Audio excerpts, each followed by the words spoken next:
Quero que valorize o que você tem. Você é um ser, você é alguém tão importante para Deus. Nada de ficar sofrendo angústia e dor neste seu complexo interior, dizendo às vezes que não é ninguém. Eu venho falar do valor que você tem. Oh, eu venho falar do valor que você tem. Boa tarde. Eu me chamo Lopes, eu sou pastor, eu congrego no Ministério Assembleia de Deus, Missão, e a igreja que eu congrego é dirigida pelo pastor Jorge Nunes. Eu quero cumprimentar você que está me assistindo, você é homem, você é mulher, você é jovem, e te dar as boas-vindas ao canal Maravilhas da Lei. Obrigado pela sua participação. Eu quero falar hoje sobre o valor que você tem. É esse o título deste vídeo, do conteúdo deste vídeo. Eu quero ler a mensagem da Palavra de Deus, depois estarei discorrendo sobre uma experiência que Deus me fez viver. A mensagem está no Evangelho segundo escreveu João, capítulo 15, verso 16.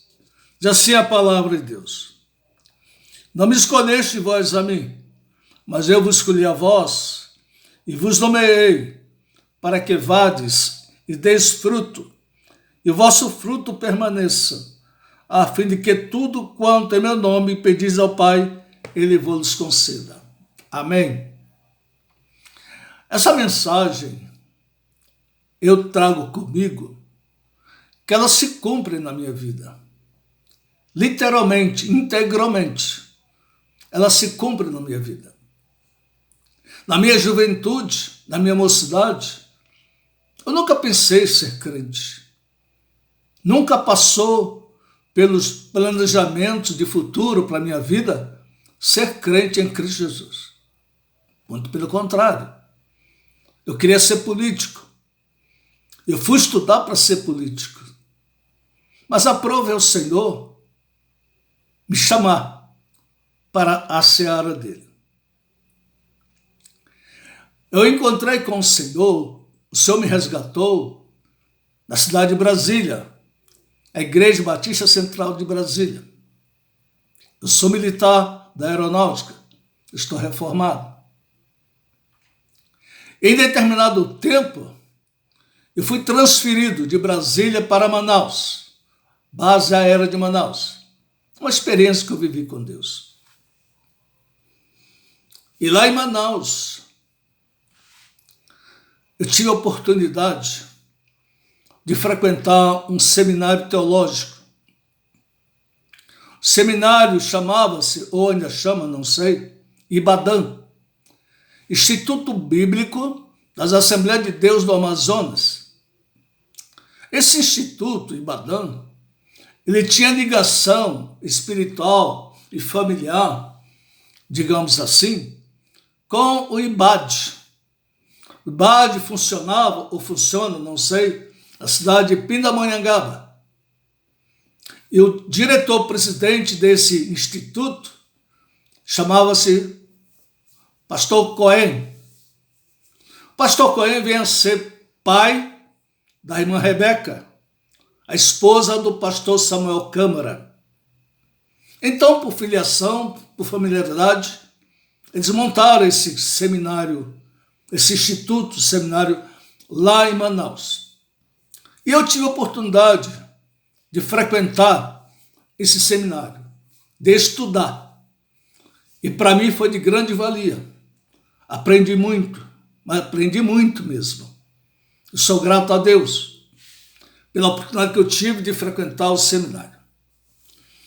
E um certo dia, no intervalo de aula, nós estávamos assim, um grupo de 5 ou 6 alunos, irmãos em Cristo, nós estávamos conversando conversando informalmente sobre a vida. Um grupo, acho que era 5 ou 6. E aproximou-se desse grupo um pastor professor, obreiro da casa do Senhor.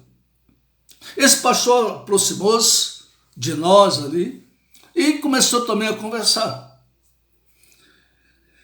E de repente ele começou a dizer para cada um de nós, ele imaginava, da imaginação dele, o que seria a nossa vida no futuro. Então ele foi dizendo, um por um. Quando chegou na minha pessoa, ele disse assim: irmão Lopes, você não vai ser obreiro de Deus. Deus não vai usar você para nada. Se você está pensando em ser obreiro da casa do Senhor, tire seu cavalinho da chuva, porque Deus não vai usar você. É claro que eu recebi aquilo no meu coração e guardei comigo. Não respondi nada. Nem cabia também responder.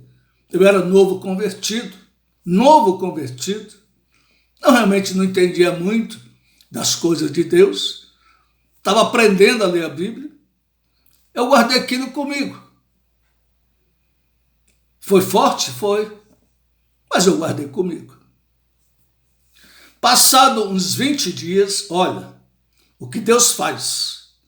Passado uns 20 dias desse fato, num domingo à tardinha, bem à tardinha, eu saí da minha casa e peguei o ônibus e fui parar num terminal de ônibus que tem em Manaus. Eu não tinha carro nessa época. Então eu fui até lá o terminal de ônibus, que eu ia pegar um outro ônibus para me dirigir a um bairro da periferia. Eu ia participar de um culto numa igreja distante. Então eu estava indo para o terminal pegar o ônibus. Quando eu estou andando no terminal, veio um homem bêbado, sem camisa, com a camisa na mão, bermuda. Ele veio agitando a camisa, gritando: pastor, ore por mim. Ele bêbado: pastor, ore por mim. Gritando: pastor, ore por mim. Eu parei para dar atenção para aquele homem.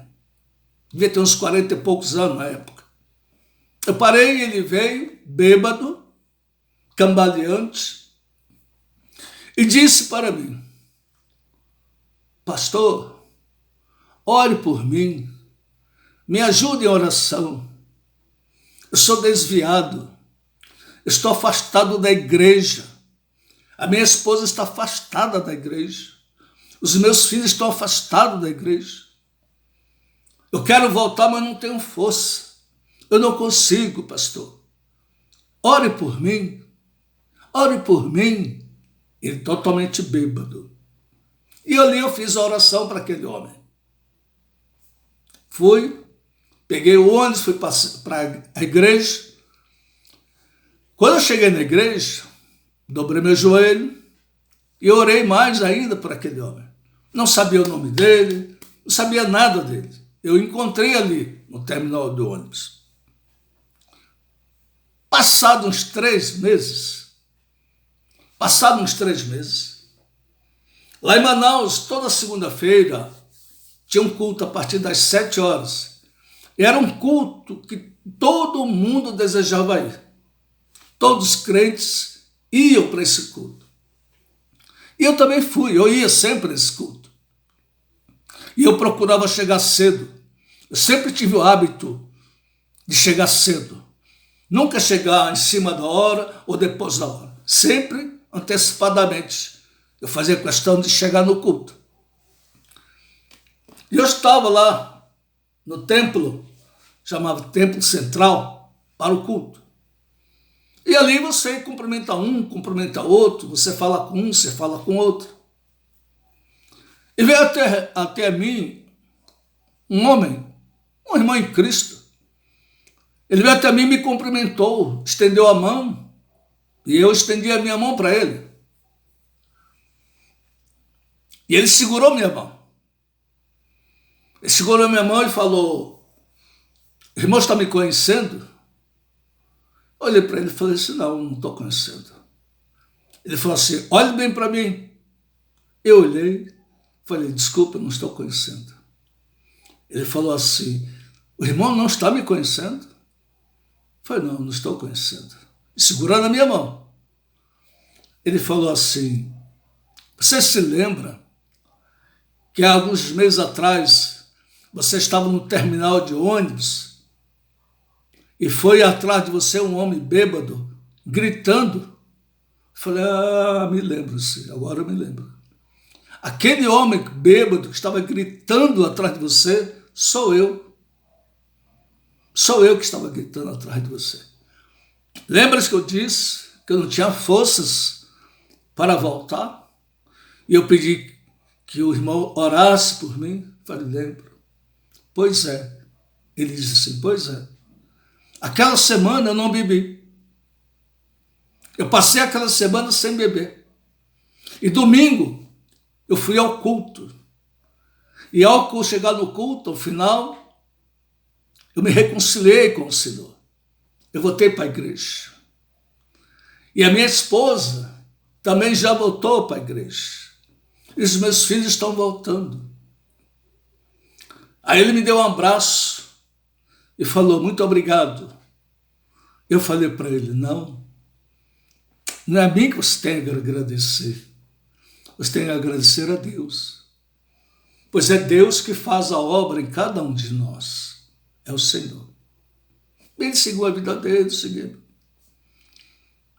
Por que eu estou trazendo essa imagem, essa mensagem?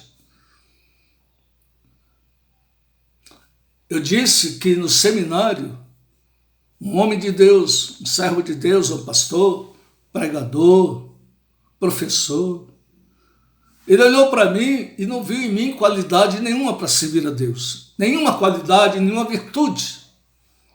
E ele lançou aquela fala, que eu não seria nada na obra de Deus. Pois bem, essa experiência que eu vivi com Deus, com esse homem bêbado, eu costumo dizer que é um presente de Deus para mim. Exatamente isso. Deus me presenteou. Deus me deu um presente. Porque um homem de Deus, um servo de Deus, não viu em mim qualidades para servir ao Senhor. Mas um homem desviado, bêbado, Deus deu a ele visão de ver em mim condições e qualidades para servir a Deus. O título desse conteúdo é exatamente isso. Você tem valor para Deus. Nós, os homens, somos falhos. Nós falhamos. Não é só eu, pastor. Cada um de nós falhamos. Nos precipitamos, muitas vezes, em julgar. Mas faz parte da nossa falha. Mas Deus, o Senhor nosso Deus, é que cuida de nós. Jesus te ama. Ele quer usar você. Deixe Deus cuidar da sua vida. Deixe Deus te usar. Não importa o seu nível de escolaridade. Não importa nada disso. Onde você mora, quem você é, o que você faz. O que importa é que Deus é na sua vida. E Ele vai usar você, vai trabalhar nisso. Deixe Deus te usar. Eu vou te dar uma dica. Quando você acordar pela manhã, todos os dias da sua vida, quando você acordar, se você não quiser orar, não puder orar, não importa. Eu não estou aqui julgando ninguém. Eu vou dar uma dica. Não importa quem você é, o que você faz, não importa. Quando você acordar, você diga assim para Deus: Senhor, eu acordei. A partir de agora, governa a minha vida, governa a minha casa, governa a minha família, governa os meus negócios. Reine, Senhor, reine na minha casa, a minha família. Obrigado, Deus. Muito cansado estou, mas procuro o Senhor. Dele a voz que eu almejo ouvir. Mas eu danço no teu caminho, haverá paz no vale pra mim. Haverá paz no vale pra mim, eu sei. Haverá paz no vale pra mim, Senhor, eu sei. Nem a sombra da noite ali eu verei. Haverá paz no vale pra mim. Muito cansado estou, mas procuro o Senhor. Dele a voz que eu almejo ouvir. Na gloriosa manhã ou à noite ao dormir, haverá paz no vale pra mim. Haverá paz no vale pra mim, eu sei. Haverá paz no vale pra mim, Senhor, eu sei. Nem a sombra da noite ali eu verei. Haverá paz no vale pra mim. Quando o sol surge no horizonte além e mostrar todo o vale em flor, eu ali quero estar, muito alegre a cantar na presença de meu Senhor. Haverá paz no vale pra mim, eu sei. Haverá paz no vale pra mim, Senhor, eu sei. Nem a sombra da noite ali eu verei. Haverá paz no vale pra